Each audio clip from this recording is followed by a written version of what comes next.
guys, for today's video, ayan, nagpa-ID, nagpa-picture sa school. Tapos, may binili ako aminyo. Diba? Kapalas din ang sabon ko. Diba? Sabi ko sa inyo eh. Tignan nyo guys magiging maputi kayo nito. Ha? Tignan nyo. Basta. Tignan Ano nyo. yan? Para po sa mga katropa. Para po sa mga katropa. Ayan, tignan nyo Diba? Diba? Pumuti tayo lalo guys. Ayan. Diba? Sabi ko sa inyo eh, kulit nyo eh.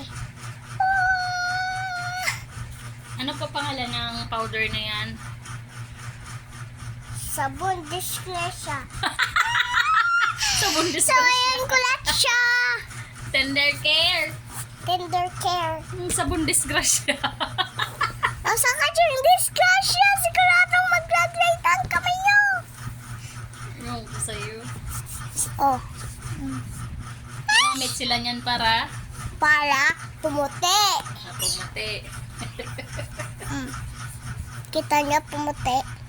Saan po ba nabibili Multo, yan? multo. Saan po nabibili yan na? Chili. Ito na po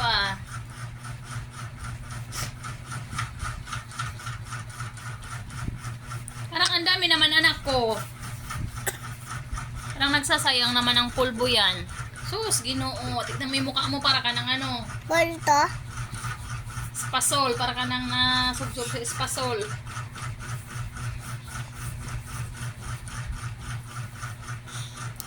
Ikaw na lang magsalita, ma. Napagod na bunganga. So, ayan guys, napagod na daw ng bunganga niya. So, kanina hindi kami nakapag-vlog doon sa activity nila sa school na nagpa-ID sila. So, meron silang, I think, ito sa school ID.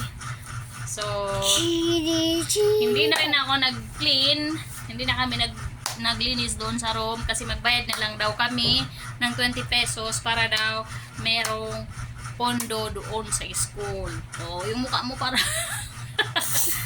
So, ito yung aming vlog ngayong araw. After namin sa school, pumunta na naman siya sa Macdo. At doon naman sa Macdo, inangko po. Tapos na kaming kumain, hindi pa rin nadating yung soft drinks kasi hindi available yung drinks. So, kaya kami ay iced tea na lang. Anyway, sa kanya pala iced tea, sa akin yung Coke float. Kaso, same na lang kasi wala nga silang available na drinks. Super daming tao dito sa may annex hospital na Macdo. So, that's all for today's video. Sa mga hindi pa nag-follow sa amin, paki-follow itong aming main account, Bing Gonzales, at ang aming Facebook page na Bicolanang Let's go. Toracha. Bye-bye. Bye-bye.